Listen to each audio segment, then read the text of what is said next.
नाम आमिर अल महदी मंसूर अल गद्दाफी है। इस साल मुझे हज का बुलावा आया, लेकिन ये सफर उतना आसान नहीं था जितना मैंने सोचा था। जब मैं सुबह एयरपोर्ट पहुंचा, इमिग्रेशन पे मुझे रोक लिया गया। मेरे पासपोर्ट पे अल गद्दाफी लिखा था और सिस्टम ने सिक्योरिटी कंसर्न रेज कर दिया। मेरी फ्लाइट सऊदी अरब जाने के लिए तैयार थी, लेकिन मुझे ऑन बोर्ड नहीं किया गया। वो जहाज मेरी आंखों के सामने मेरे बगैर उड़ गया।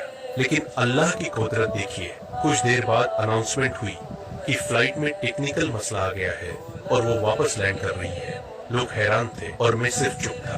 फ्लाइट वापस आई, मेरे कुछ डॉक्यूमेंट्स वजह किए गए, लेकिन मुझे अभी भी फ्लाइट में जगह नहीं मिली। फिर से फ्लाइट ने उड़ान भरी और फिर से टेक्निकल मसला दोबारा वापस आ गई। इस दफा पायलट ने एक फैसला किया। उसने कहा, मैं कसम खाता हूँ ये फ्लाइट आमिर के बिना नहीं जाएगी, उसे बुलाओ। ये लफ्ज सिर्फ हुक्म नहीं था, ये अल्लाह का फैसला था। मुझे बुलाया गया, पासपोर्ट दिया गया और इस बार मैं जहाज में था। फिर मैं सऊदी अरब पहुंचा, मदीना की मिट्टी चूमी और अल्लाह का शुक्र अदा किया।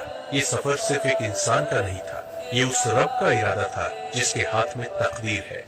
नाम आमिर अल महदी मंसूर अल गद्दाफी है। इस साल मुझे हज का बुलावा आया, लेकिन ये सफर उतना आसान नहीं था जितना मैंने सोचा था। जब मैं सुबह एयरपोर्ट पहुंचा, इमिग्रेशन पे मुझे रोक लिया गया। मेरे पासपोर्ट पे अल गद्दाफी लिखा था और सिस्टम ने सिक्योरिटी कंसर्न रेज कर दिया। मेरी फ्लाइट सऊदी अरब जाने के लिए तैयार थी, लेकिन मुझे ऑन बोर्ड नहीं किया गया। वो जहाज मेरी आंखों के सामने मेरे बगैर उड़ गया।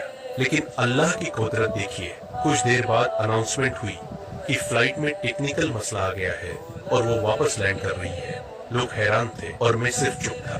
फ्लाइट वापस आई, मेरे कुछ डॉक्यूमेंट्स वजह किए गए, लेकिन मुझे अभी भी फ्लाइट में जगह नहीं मिली। फिर से फ्लाइट ने उड़ान भरी और फिर से टेक्निकल मसला दोबारा वापस आ गई। इस दफा पायलट ने एक फैसला किया। उसने कहा, मैं कसम खाता हूँ ये फ्लाइट आमिर के बिना नहीं जाएगी, उसे बुलाओ। ये लफ्ज सिर्फ हुक्म नहीं था, ये अल्लाह का फैसला था। मुझे बुलाया गया, पासपोर्ट दिया गया और इस बार मैं जहाज में था। फिर मैं सऊदी अरब पहुंचा, मदीना की मिट्टी चूमी और अल्लाह का शुक्र अदा किया।